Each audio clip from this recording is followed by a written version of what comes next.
ngayong hapon yung mga idol. Yeah. Nanapot tayo bagong tanom nga luy ang mga idol. Bali pang 5 ka adlaw nila ron. Nadiniduhan ni sila ka punla, ka bunga, runod. Nadinihin ko sa nako diri. Atong ibutan nga mga kuha sa saging mga idol. Udah pa itong mga daang luya na ito mga idol. Sa January na lang nato ni kuan harbison kani siya kani ug kari kani di sir kay bag-o pa man na dyan kag may pagunod. Muna itong harbison ra na to kani sa 2 ka sako ay upat ka sako ito kari kani kari daga tong tangad mga idol buhi na pud tangad buhi na ito mga atsal. Udah po tayo tanom diri agatong kalamungkay mga idol nananga na kapag usa dito ta dahil na po tayo gitanong kamatis puno saging mga idol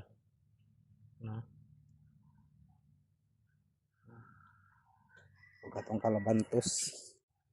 taas hapit mo taas sa kalabantos mga idol na kalabantos na siya ag atong karde ito mga idol wala na to ko ana kay nangadaot man sa itong bagyo lagi wala lang na to na recover dito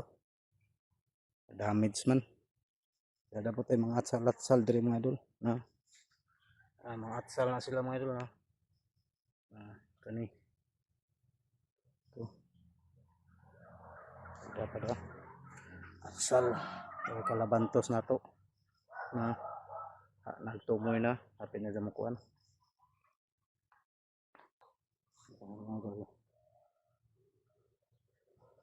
atong kamatis wala itong bagong tanom mga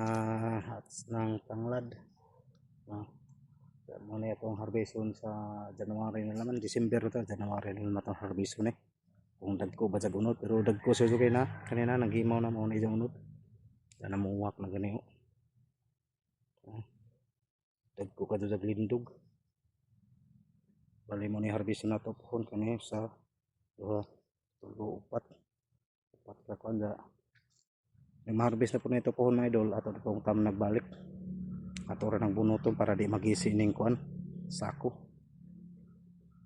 dire na po tagi tanom nga bagong luy adire duhan na sa luy bali pang 5 ka adlaw nila kuna na to pagtanom diyan na po tagi pamuta mga atong giadad nga mga pasaging para malata mahipadugang pataba pero kasi yung juta mga idol tambok na po ni dire na po ito mga idol yan 101 pod advance Merry Christmas din ninyo mga idol advance Merry Christmas ug Happy New Year idol tanan shout out ng tanan mga idol 40 followers na ta mga idol salamat sa inyong suporta yan bye bye God bless.